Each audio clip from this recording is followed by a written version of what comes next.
my first attempt at cooking bacon on the barbecue. A few months ago, I made this video about cooking bacon over the campfire.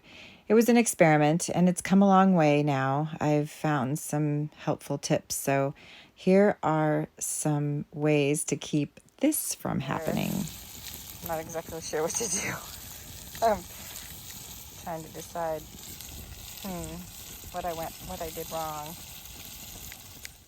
I had bought these from Walmart and I'd forgotten about them.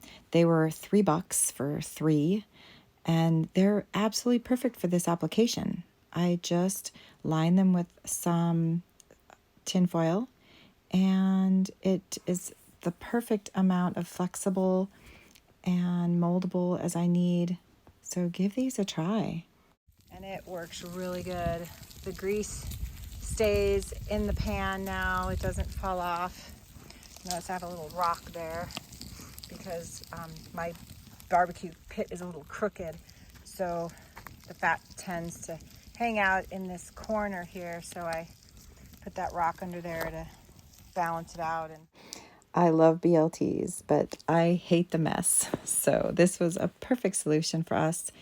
And if you find any other cool solutions, we'd love to hear about them. Enjoy your campfire cooking.